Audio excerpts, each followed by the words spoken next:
Olá, Shalom, boa tarde a todos. Eu tô gravando esse vídeo porque esse vídeo é a continuação daquela nossa série Calendário Bíblico, né? Essa é a parte 9 e a gente vai falar sobre a Festa dos Tabernáculos ou Festa das Cabanas, que é a festa de Sukkot. E eu queria falar para vocês o seguinte: se vocês não assistiram, né? Se alguém aí não assistiu os outros vídeos, né? Os vídeos anteriores, assista os vídeos anteriores, tá? Porque nos vídeos anteriores a gente está falando desde as primeiras festas até chegar na festa de Sukkot, né? Essa ainda não é a última festa, eu ainda quero falar da festa de Hanukkah e da festa de Purim para vocês também, né? E depois falar do porquê que não se celebra mais as festas e entrar mais na questão histórica, né? Bíblica e histórica da igreja, né? Depois que Jesus morreu, Yeshua morreu, né? E ascendeu aos céus, o que aconteceu depois, né? A partir desse momento, né? E então vamos lá, gente. Então o que é a festa de Sukkot, né? A festa de Sukkot ela se cumpriu, né? A primeira coisa que a gente pode perceber é que ela se cumpre quando Yeshua nasce, quando Yeshua ele é gerado no ventre de Maria, né? É gerado pelo Espírito, né? A Bíblia diz que foi uma geração miraculosa, tanto no livro de Isaías, quanto no livro de João, quanto no livro de Mateus e Lucas, né? É unânime entre os escritores, né? Tanto dos profetas quanto dos evangelhos, que foi uma geração miraculosa, né? Em que o verbo se fez carne, né? Yeshua é o verbo, né? E foi durante a festa dos tabernáculos, né? Eu vou mostrar para vocês, vou explicar para quem não sabe, para quem nunca viu, né? Por que foi na festa dos tabernáculos, né? Como é que a gente tem essa explicação, né? Quais são as evidências na história de que isso aconteceu na festa de tabernáculos, né? E o verbo se fez carne, né, e habitou entre nós. E a Bíblia diz em João 14 o seguinte: o verbo se fez carne e habitou entre nós, na nossa versão. E vimos a sua glória como a glória do unigênito do Pai, cheio de graça e de verdade. Né? E essa palavra habitou, né, na nossa tradução em português, na verdade, João, quando ele escreve esse versículo, ele está fazendo um neologismo com essa palavra, né? Porque ele está dizendo que o Filho do Eterno Deus, né, ele, ele fez algo, ali ele está usando uma palavra grega, né, que não significa exatamente habitou, né, mas significa mais especificamente, é uma palavra mais direcionada para a questão de que seria fazer uma tenda ou acampar, né? Então, tabernáculo é tenda, tabernáculo é cabana, fazer uma cabana para habitar, né? Tabernáculo é tenda, tabernáculo é cabana, né? Então, seria uma expressão mais ou menos como se ele estivesse dizendo tabernaculou entre nós, né? O verbo, né? No princípio era o verbo, e o verbo estava com Deus, e o verbo era Deus, e o verbo se fez carne e tabernaculou entre nós, né? Isso fazendo referência à festa de tabernáculos, né? Foi o primeiro momento em que o Senhor ele habitou no meio do seu povo, né? Exatamente o que diz na Torá, né? O Senhor habitou quando foi feito o tabernáculo e que a glória do Senhor encheu o tabernáculo, né? Encheu aquele lugar. O Senhor estava ali tabernaculando, né? Por meio do tabernáculo. Né? E foi exatamente o que aconteceu, porém, com uma dimensão maior. Dessa vez, o Filho do Eterno se fez carne. Né? Ele não tabernaculou por meio de um tabernáculo, mas ele se fez carne, ele mesmo se fez carne. Né? E aqui a gente tem a menção à festa dos tabernáculos, né? E esse verbo, ele não significa, ele não tem significado, esse verbo no grego, como foi escrito o Evangelho de João, que foi escrito no grego, não significa uma habitação fixa, né? Significa que ele veio, né? Que ele estava aqui por um propósito, né? Ele veio por um motivo, né? Ele armou uma tenda, uma cabana, né? Que foi a sua carne, né? Naquele momento, ele se fez carne, né? O tabernáculo era carne, o tabernáculo humano, né? E aí a gente vê várias representações na Bíblia, várias tipologias, né? O Senhor fala que nosso corpo físico é o templo do Espírito Santo, né? Tem várias questões a esse respeito, né? Então, templo, tabernáculo, né? Tabernáculo, lugar de habitação, né?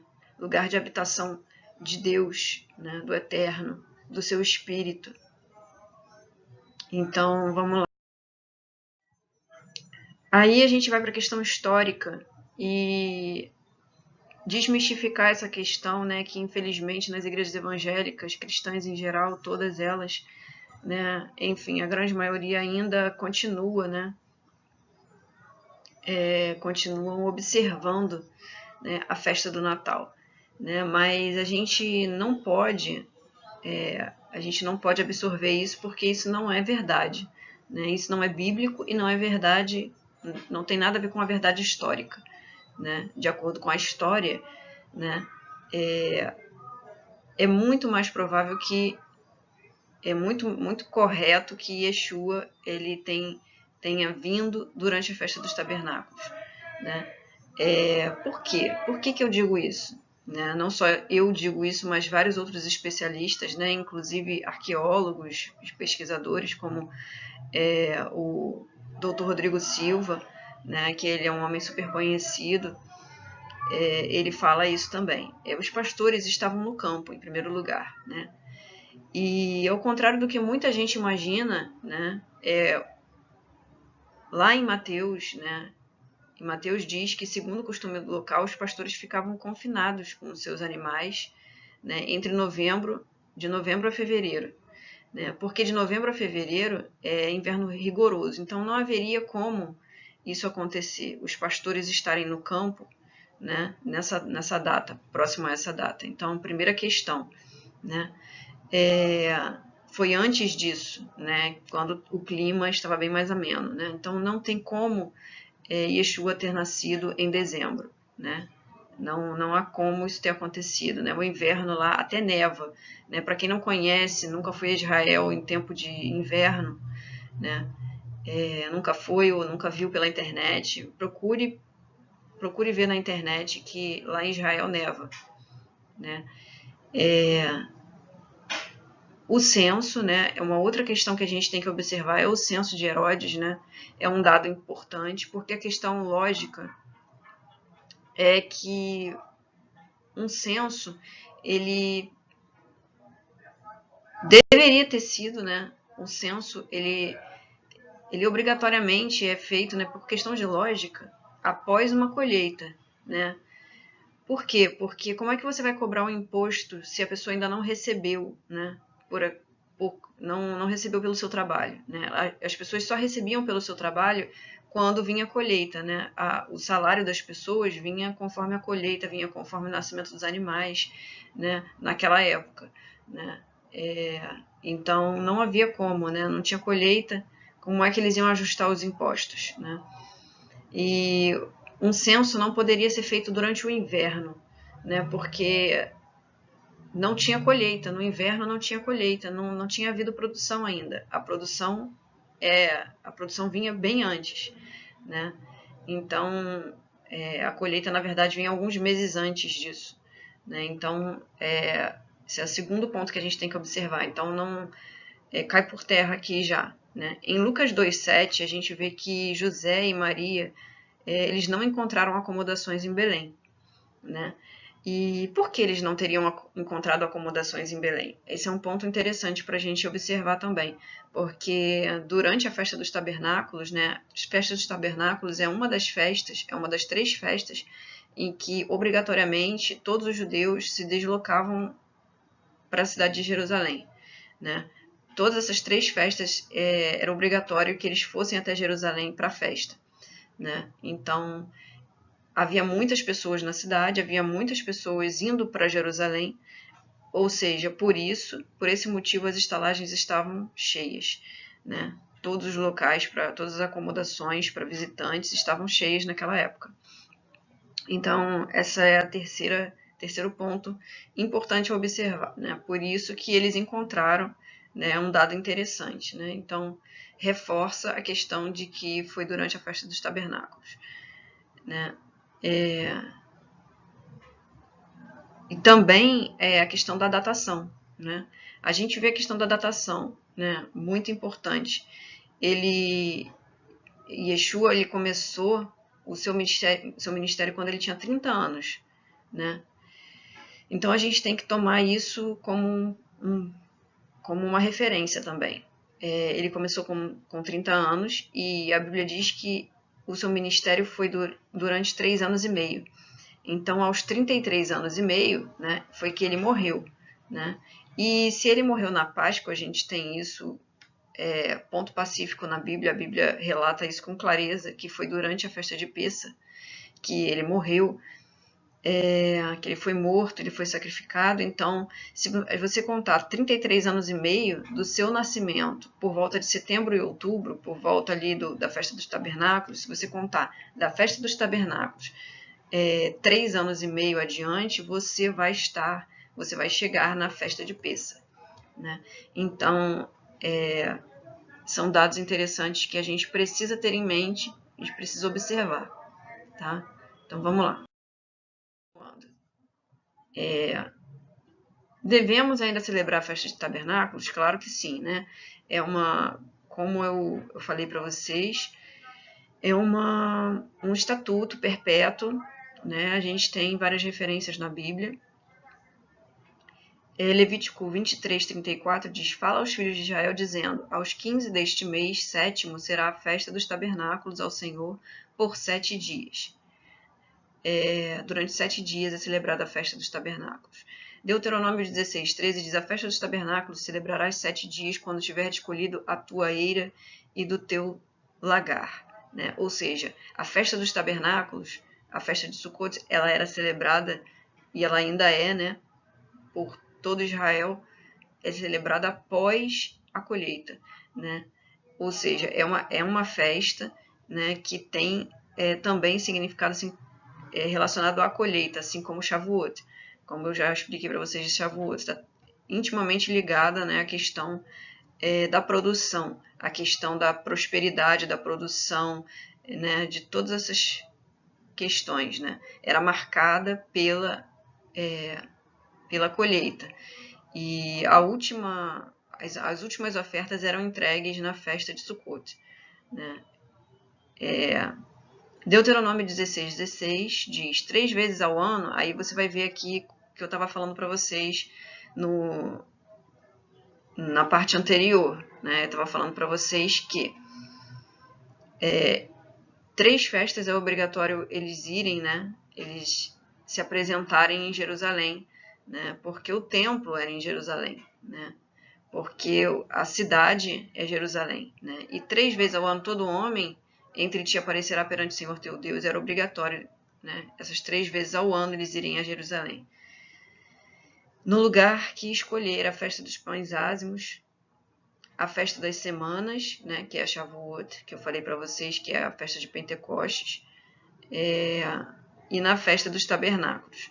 Então eles chegavam a Jerusalém, primeiro dia, para a primeira festa de Pessa, né? Aí fazia o sacrifício de Pessa, passava 7 dias, né? Passava 7 dias em Jerusalém, né? E então voltavam para casa, depois que terminava o 7º dia, voltavam para casa. E depois eles voltavam 50 dias depois, né? Cerca de 50 dias depois, para a festa de Shavuot, e celebravam Shavuot, voltavam para as suas casas, para suas moradias, né? Nas suas cidades, e depois eles retornavam novamente, né? Era assim, retornavam na festa de Sukkot, né? Para celebrar a festa em Jerusalém, né?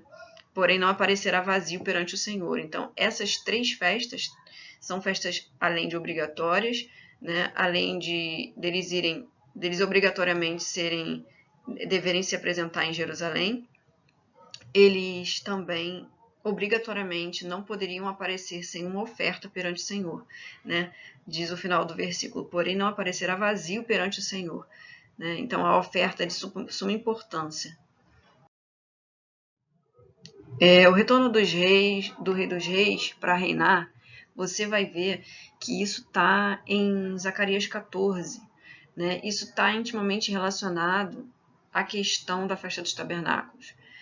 Por que está intimamente ligado? Eu vou mostrar para vocês que quando o Rei dos Reis, quando Yeshua, ele vier reinar, né?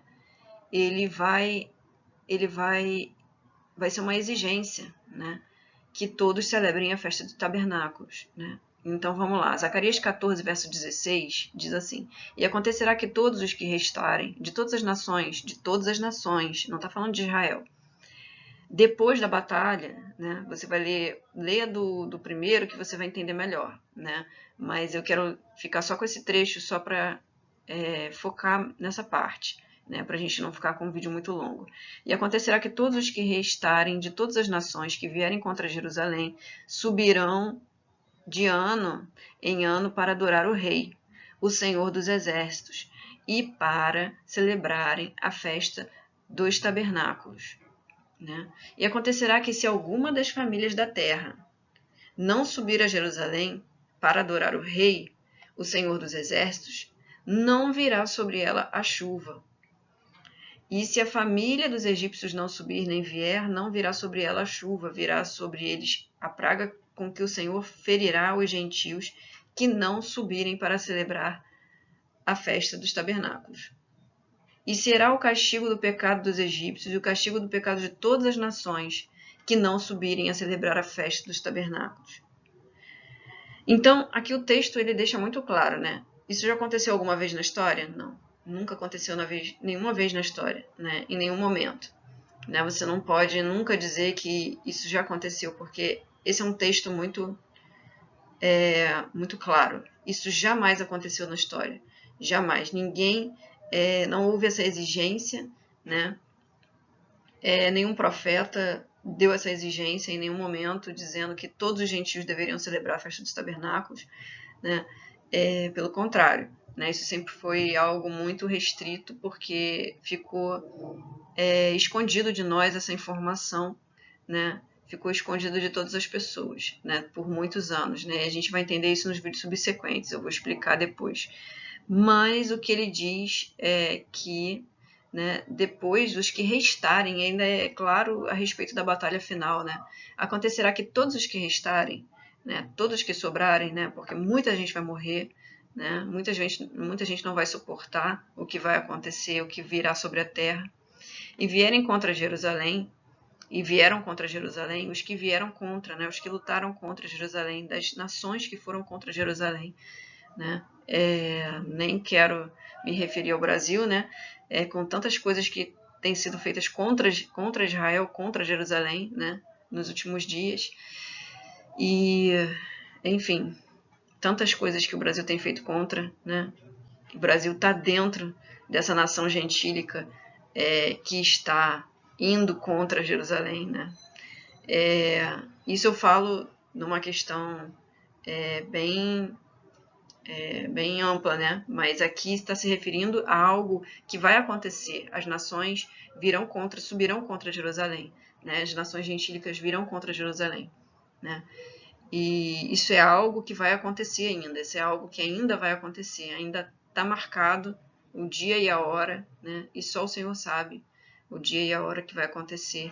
Mas todos serão obrigados a subir, se não subirem, se não adorarem, se não celebrarem a festa dos tabernáculos, né? Não importa se seja egípcio, se seja qual a nação, qual é o povo, qual é a tribo, mas se não subirem, não terão chuva, né?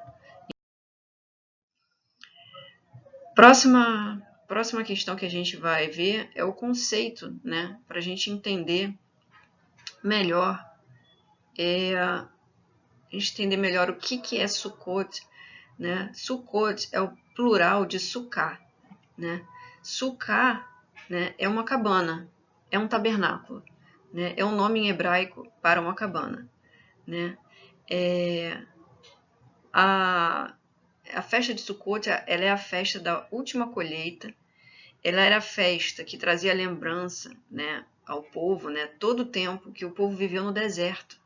Então, isso é algo muito importante, trazer a memória do tempo que se viveu no deserto, né, em cabanas que não tinha casas, né, eles não tinham lugar fixo para ficar, né, eles eram nômades, o tempo inteiro eram nômades no deserto, né, e o tempo que eles dependiam, né, é uma lição até importante, né, a gente se recordar que a gente deve depender do Senhor, assim como eles dependeram, né, para se alimentar. O Senhor enviava maná, enviava água para beber, né, Deus enviava tudo para eles, né, e assim deve ser a nossa vida, totalmente dependente do Senhor, né? Isso que nós devemos recordar hoje, ao celebrar tabernáculos, recordar a nossa dependência, né? A nossa dependência de Deus, né? Para tudo, até para nos alimentarmos, até para nós bebermos uma água, porque você vê com toda a crise que está acontecendo hoje, né? Com toda a situação que está acontecendo no Brasil, no Rio de Janeiro, né? Eu estou tendo uma vida tranquila, né? Eu não já passei muita situação que Deus permitiu que eu passasse na minha vida, né? Muita necessidade, falta de alimento, falta de roupa, falta de recursos, falta de tudo, né? Passei falta de muita coisa na minha vida.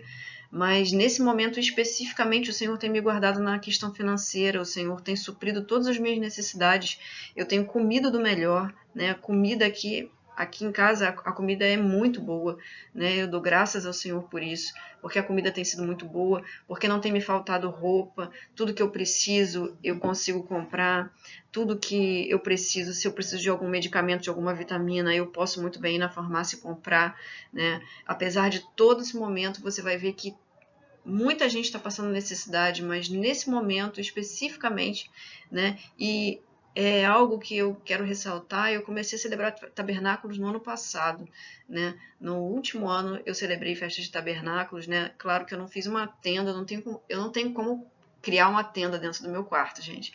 Não há como eu fazer, né? Tem coisas, talvez você se pergunte, como eu vou celebrar tabernáculos? Como é que eu vou abrir uma tenda? Bom, eu fiz uma oferta ao Senhor, eu ofertei com o meu coração, né, uma quantia que eu tinha, e eu simplesmente orei voltado para essa questão, orei nessa dependência do Senhor, nessa dependência, sendo grata por tudo que o Senhor já tinha me dado, por tudo que o Senhor tem feito na minha vida, né, por tudo que Ele tem suprido as necessidades, né, com gratidão.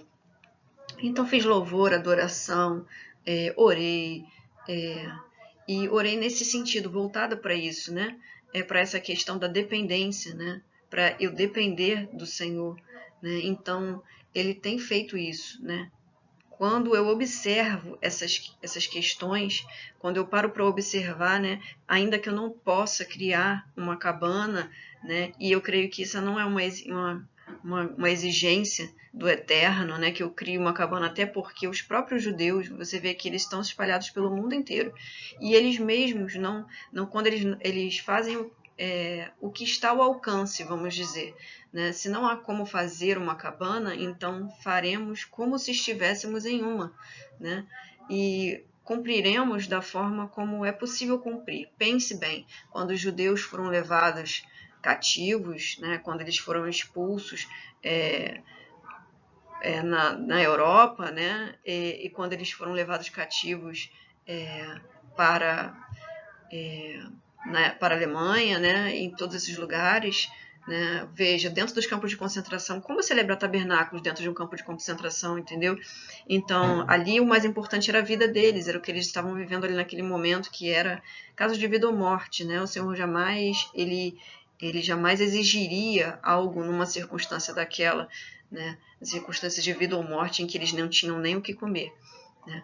Mas estamos aqui, né, a como recordar, a como trazer a memória, a como celebrar, a como se lembrar, né? Há como agradecer, há como ser grato por isso. Então sejamos gratos por isso e nos lembremos daquilo que o Senhor fez por Israel, que o Senhor fez pela nossa vida, porque sendo descendentes ou não de judeus, né, nós viemos deles, né? E a nossa fé vem deles, ainda que não tenhamos vindo na carne, mas a nossa fé vem da Torá, a nossa fé vem dessa palavra, né? A origem de tudo está na Torá, né? A origem, o princípio é o verbo, é a Torá, né? É tudo a mesma coisa, não adianta fugir, né? Não adianta fugir.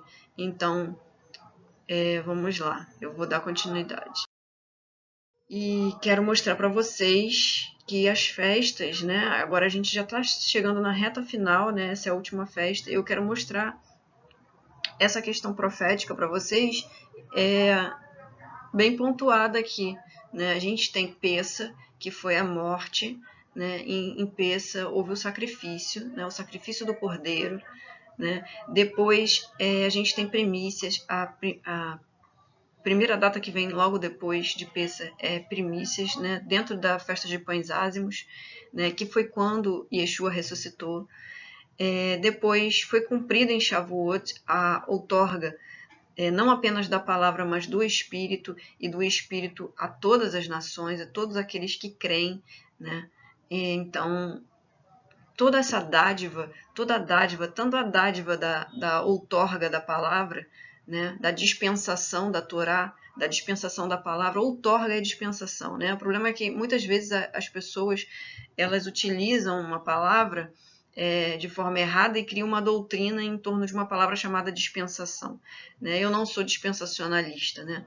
Mas o Senhor ele entregou, ele dispensou naquele momento a palavra e o Espírito Santo e todo o seu poder em sua plenitude ali naquele momento para o homem, né? Para o homem, todo aquele homem que crê, né? Que crê em Yeshua, que Yeshua é o Filho de Deus, né? É o Filho do Altíssimo. E depois de Shavuot, a gente tem a festa de Yom Teruah, né? Yom Teruah, que hoje é muito conhecido como Rosh Hashanah, mas biblicamente é Yom Teruah. Yom Teruah é a festa das trombetas, né? Que faz menção ao aviso, né? Ao aviso. A festa das trombetas é o aviso da vinda, né, do Rei dos Reis. É o aviso da vinda do noivo. O noivo está vindo, o noivo está voltando, né? Então é a festa das trombetas, né? Quando nós somos avisados é na festa das trombetas. Logo depois da festa das trombetas, né, de Yom Teruah, nós temos Yom Kippur, né? Yom Kippur é o ornamento final da igreja, é o ornamento final da noiva, né? É o momento em que nós estamos nos fazendo a última preparação para o que muitos chamam de arrebatamento, né? O ser tirado de um lugar e levado para o outro, né? Arrebatar é tirar de um lugar para o outro, né? Você pode tirar de um lugar para o outro, mas tirar de onde para onde, né? A Bíblia diz que nós encontraremos com ele, nós encontraremos com Yeshua nos ares, né? E nós celebraremos as bodas do Cordeiro, né? E depois dessa celebração, né, nós viremos reinar com ele, né? Há muita coisa a se dizer sobre revelação, sobre Apocalipse, sobre os últimos dias, sobre todas essas questões, mas eu não vou me aprofundar nessa questão nesse momento, né? Mas nós subiremos, seremos transformados, né? Num abrir e fechar de olhos, né? Será muito rápido, os que estiverem vivos serão transformados, de acordo com que Paulo escreve aos Coríntios. Os que estiverem vivos serão transformados e os que morreram serão ressuscitados, né? Esse é o momento da ressurreição, né? E depois vem Sukkot. E aí entra a questão que eu já tinha até falado enquanto eu estava falando sobre o Yom Kippur, né?